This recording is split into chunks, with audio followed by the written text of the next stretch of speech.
அனைவருக்கும் வணக்கம். இந்த வீடியோவில் ஒரு லைனை வந்து எப்படி ஸ்டீல் ஸ்ட்ரக்சரை கன்வெர்ட் பண்ணுறது தான் பார்க்க போகிறோம்.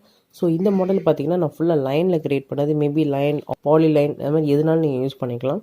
ஸோ இப்போ என்ன கமெண்ட் டைப் பண்ண போகிறேன் அப்படின்னா ASTM4 COMMLINE 2 பீம் அப்படின்ற கமெண்ட் டைப் பண்ணிக்கோங்க. ஸோ டைப் பண்ணிவிட்டு என்டர் கொடுத்ததுக்கப்புறம் ஹோல் ஸ்ட்ரக்சரை செலக்ட் பண்ணணும். நான் இந்த ஹோல் ஸ்ட்ரக்சரை வந்து நான் செலக்ட் பண்ணிவிட்டு மறுபடியும் ஒரு என்டர் கொடுத்துட்டிங்கன்னா ஒரு ஆப்ஷன் கேட்கும். அந்த பேஸ் லைனாக டெலீட் பண்ணணுமான்னு நான் நோன் கொடுத்ததும் இந்த டயலாக் பாக்ஸ் ஓப்பன் ஆகும். ஸோ இதில் நீங்கள் என்ன சேனல் வேணும், என்ன செக்ஷன் வேணுன்றதை கொடுத்துக்கலாம். ஐ செக்ஷன் உடைய சைஸஸையும் நீங்கள் இங்கே கொடுத்துக்கலாம். ஸோ நான் இப்போ ஜஸ்ட்டு வந்து ஒரு சி செக்ஷன் வச்சிடுறேன். அதோடைய சைஸஸ் வந்து சம்திங் ரஃபாக வந்து ஒன்று செலக்ட் பண்ணிடுறேன். கீழே நீங்கள் ஸ்டீல் மாற்றினாலும் மாற்றிக்கலாம், பொசிஷன் மாற்றினாலும் மாற்றிக்கலாம்.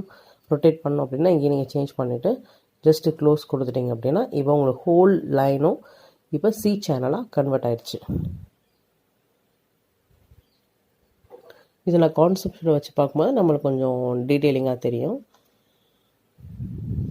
ஸோ நீங்கள் இந்த மாதிரி ஒரு பேசிக் லைன் ஆர் சம்திங் எந்த ஆப்ஷனாக இருந்தாலும் பட் அது பிளாக்ல இருக்கக்கூடாது, செப்பரேட்டாக இருக்கணும். அதை வந்து இந்த கமாண்ட் யூஸ் பண்ணி நம்ம ஸ்டீல் ஆர் கான்க்ரீட் சம்திங் இதனால நீங்கள் மாற்றிக்கலாம்.